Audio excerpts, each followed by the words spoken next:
প্রায় 15 মাস ধরে লন্ডনে অবস্থান করছেন ইলিয়াস কাঞ্চন। লন্ডনে মেয়ের বাসায় চিকিৎসার জন্য অবস্থান করছেন ঢাকাই চলচ্চিত্রের বিখ্যাত অভিনেতা ইলিয়াস কাঞ্চন। হ্যাঁ ভিউয়ার্স, ব্রেন টিউমারে আক্রান্ত হয়ে চিকিৎসার জন্য 2025 সালে ঢাকা ছাড়েন ঢালিউডের এই বিখ্যাত অভিনেতা ও নিরাপদ সড়ক আন্দোলনের অন্যতম পথিকৃৎ ইলিয়াস কাঞ্চন। লন্ডনে তিনি নিয়মিত চিকিৎসা নিলেও এখনও তিনি পুরোপুরি সুস্থ হয়ে উঠতে পারেননি।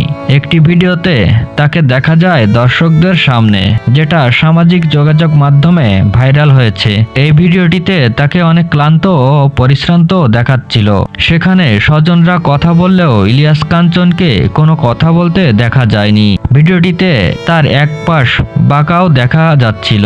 তবে শুধু ভিডিও দেখে এবং তার মুখের আকৃতি দেখে বোঝার উপায় নেই তার মানসিক অবস্থা। কয়েক দশকের এই নায়ক দর্শকদের মন জুগিয়ে নানা দর্শক মাতানো সিনেমা উপহার দিয়েছেন এবং জাতীয় চলচ্চিত্র পুরস্কারও অর্জন করে নিয়েছেন। তার নানা সামাজিক কর্মকাণ্ড যেমন নিরাপদ সড়ক আন্দোলন দর্শকদের মাঝে তাকে অন্যরকম সম্মান দিয়েছে।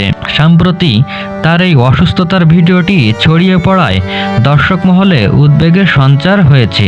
ঢাকাই চলচ্চিত্রের এই নায়ক দর্শক মাতানো অনেক সিনেমা উপহার দিয়েছেন। তার স্ত্রী জাহানারা কাঞ্চন সড়ক দুর্ঘটনায় মৃত্যুর পর নিরাপদ সড়ক আন্দোলনের অন্যতম পথিকৃৎ হিসেবে স্বীকৃত ছিলেন ইলিয়াস কাঞ্চন।